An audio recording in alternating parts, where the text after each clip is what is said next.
नमस्कार, मी Gautam Kamble. GK. News मराठीमध्ये आपलं सर्वांचं स्वागत. तुम्ही पाहत आहात मराठवाड्याच्या कुशीतलं जी.के. न्यूज मराठी.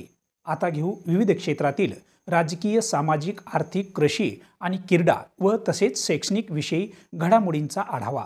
चला तर वळूया पुढील बातमीकडे. आता बातमी आहे शेतकऱ्यांविषयी. पाहूया सविस्तर.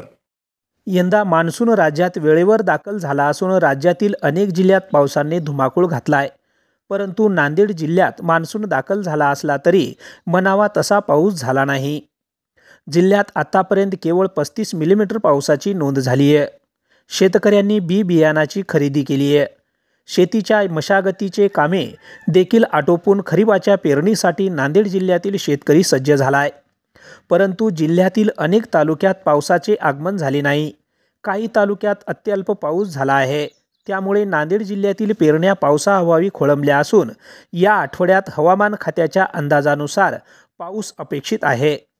शेतकऱ्यांनी 100 मिलीमीटर पाऊस झाल्याशिवाय पेरणी करू नये असे आवाहन जिल्हाधिकारी अभिजित राऊत यांनी शेतकऱ्यांना आवाहन केले आहे.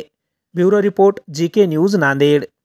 पेरणीच्या विषयी सध्या आपल्या जिल्ह्यामध्ये साधारण 35 mm एवढा पाऊस झालेला आहे. थोडासा या आठवड्यामध्ये हवामान विभागाचे जे अंदाज आहेत त्या अनुषंगाने पाऊस अपेक्षित आहे. एकदा 90 ते 100 mm पाऊस झाल्यावरती शेतकरी पेरणी करू शकतात अशा प्रकारच्या सूचना कृषी विभागाने दिल्या. ओके. कारण की सर पाऊस काळा निघून आज 10-12 दिवस झालेला आहे. त्याकरता पेरणीचे शेतकऱ्याला वेध लागलेले आहेत.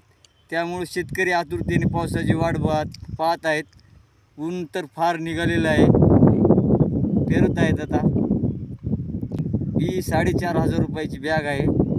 1200 पोतं आहे DAPचं. पाण्यापिण्याची काही सुविधा नाही. निसर्गावर अवलंबून शेती आहे. मला 5 एकर जमीन आहे.